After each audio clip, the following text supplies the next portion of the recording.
next brief, it's a summary, and it's from What Car. And it says disabled drivers in EV charging research from What Car highlights that disabled drivers are at risk of being left behind due to inaccessible electric vehicle charging infrastructure. Lack of accessible charge points poses difficult barrier to adopting EVs. And I haven't really thought about this, but it makes perfect sense. And another heavy flexibility that's been talked about. We talk about move to greenness, etc., and so forth. And so far, all those strategies involved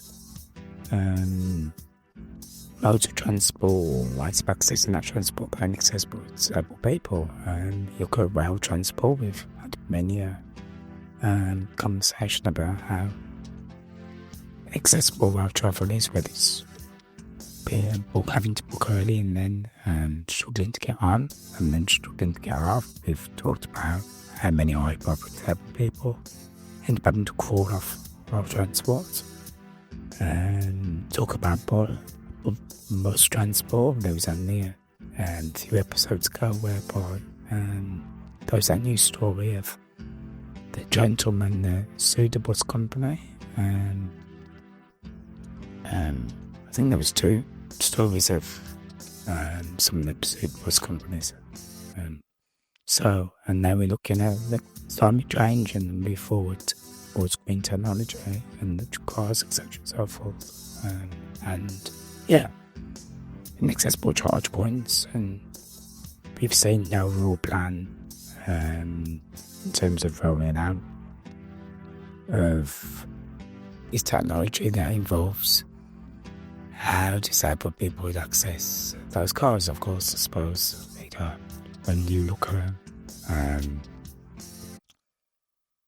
the whole welfare bill agenda, again, there was a story prior, I think it was a couple of episodes ago, about criticism of the Motability Scheme and talk of it being too expensive, etc., and so forth. So maybe the argument there is, well, if you take the Motability Scheme over disabled people, then you wouldn't have to upgrade it to include electric cars, etc., and so forth. And maybe that's the argument, they shouldn't have access to it, which probably would be for some politicians, given the overall climate on disabled people's needs and welfare change, etc. But, something that, disabled people in that of the agenda in terms of climate change as well.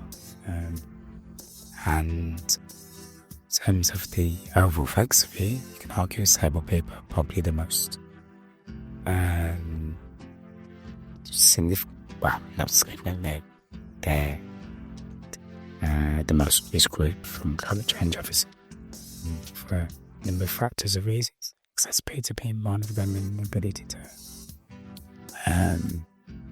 to show themselves from the effects of that. So I think, again, with, all this talk of consultation with disabled people, well, such as welfare benefits in terms of progression, and we talk about the need for disabled people to get into work, etc., and so forth. Well, you don't treat us as part of society and treat us as, equal members, because, again, in terms of climate change and whatever, with, our needs within that process in terms of accessing the green technologies is has